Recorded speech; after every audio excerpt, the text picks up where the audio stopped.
Alrighty, welcome to part 2 of the Creepy Reads section of episode 3.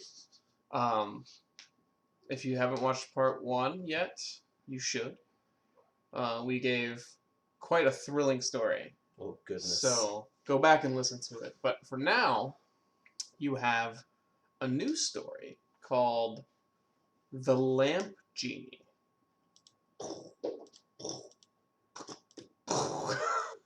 Took a little bit to get that. So, this is The Lamp Genie. Alright. Many years ago, when I was a kid, I had a strange dream. I was just 6 years old. It's not that big a deal to have strange, crazily detailed and realistic dreams at this age, when the imaginative parts of the brain are pulling around with excitement. But that one was different. I felt it. Even being just a kid, I could feel that something with that dream was not right. It wasn't natural. And not much later, what came to happen just served to prove that my feelings about it were not a mistake. This is going to be a slog to read through. What a mouthful! Let me tell you about it. In the dream, I was alone in a park, sitting at a bank. The wind was getting stronger every minute, and for the gray and heavy clouds that were accumulating above my head, I could predict there would soon be a storm. I always liked storms, and I was happy there, just sitting and feeling the cold wind in my face, until he showed up. A bald man, with a huge forehead and evil-looking eyes, wearing an outdated white suit with brown shoes. He just appeared there by my side in the bank, sitting with crossed legs and staring in the horizon mockingly. He turned to me. You want to be the bald guy? Sure. All right. How are you, kid? Fine, I answered. You're 6! I know. Fine. I answered uncomfortably. Just fine? Well, that's not right. He responded energetically. At this age, you should be happier than just fine. Kids were meant to be happy. I just consented quietly, feeling intimidated before his strong voice. What do you want to be happy, kid? What do you want to make your life better? He asked, looking intensely at me with his deep, dark eyes. I stayed quiet. Thinking about it now, I guess I shouldn't have. Well, if you don't know yet, He said finally. that's fine. I'll give you time. Just let me know when you decide. For a time that could have been minutes or could have been hours, we both remained quiet. It's difficult to notice the time passing in our dreams. At some point, I really started thinking about all those things I would like to chance in my life. Before I could stop it, I found myself telling to the strange man, I would like to have my dog back. It's the guy from the previous story. yeah, really, Your dog? he repeated, his eyes shining obsessively while he looked at me. Oh, God. Yes, I said, Brown died 2 years ago. Mama said we could buy another dog, but I really miss him. Well, that's wonderful! he shouted, and after, with a more restrained voice, I mean, that's a pity, my child. So, would you like to have him back, right? Yes, the man then stood up. He closed his eyes, and with a concentrated face, pointed to the amount of trees in front of us. Oh. Sorry. Whew. First, I heard the barking. A few seconds later, a big, fluffy, and brown-haired dog came from the darkness of the forest, running towards us. It was brown, in all its details. I could not control my happiness.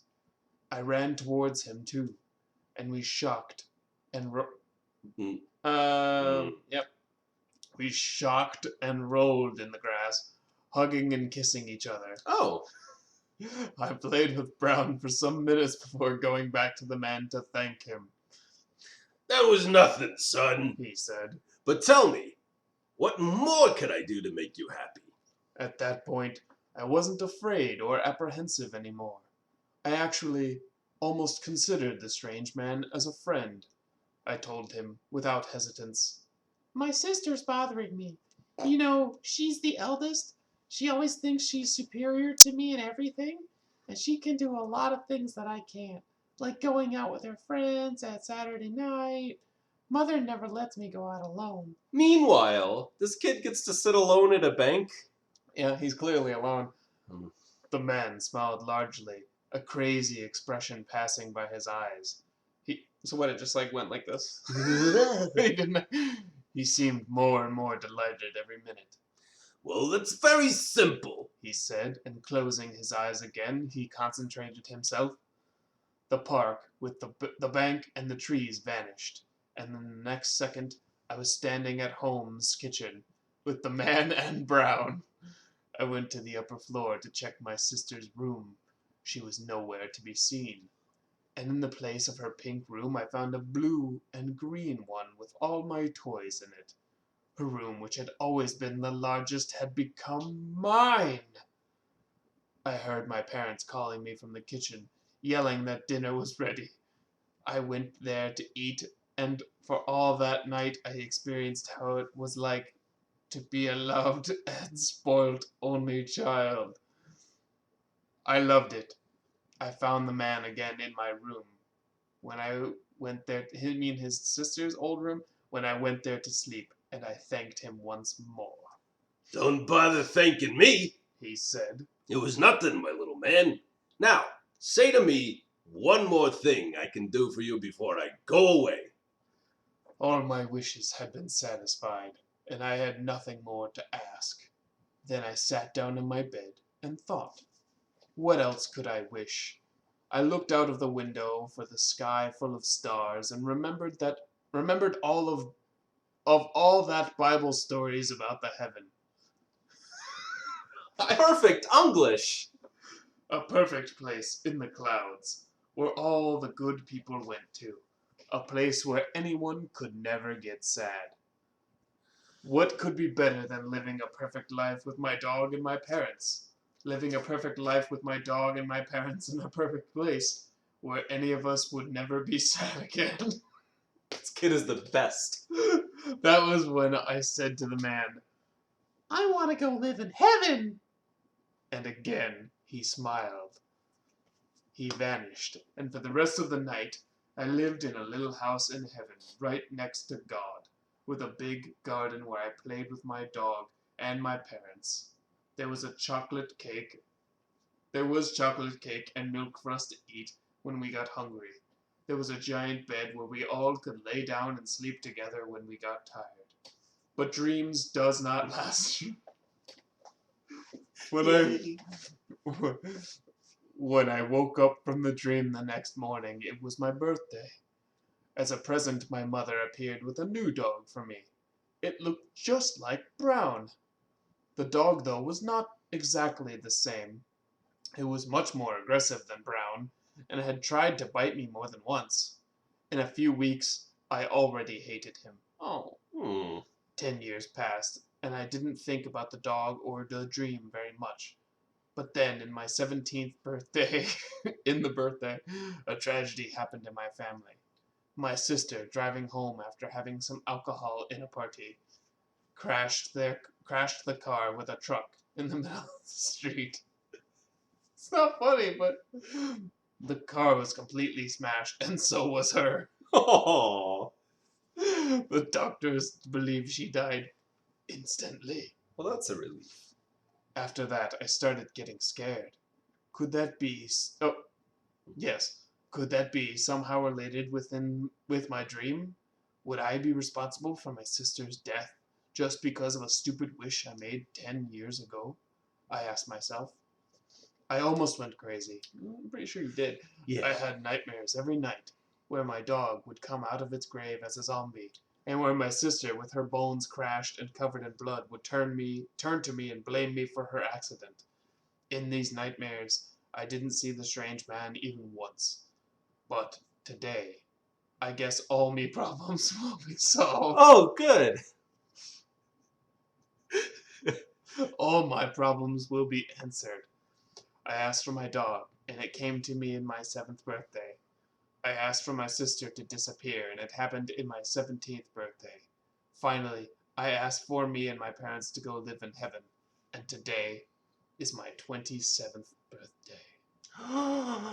Done. Oh, Done. so the whole family. Yeah. Wow. That was credit goes to Natalia C. or Natalia C.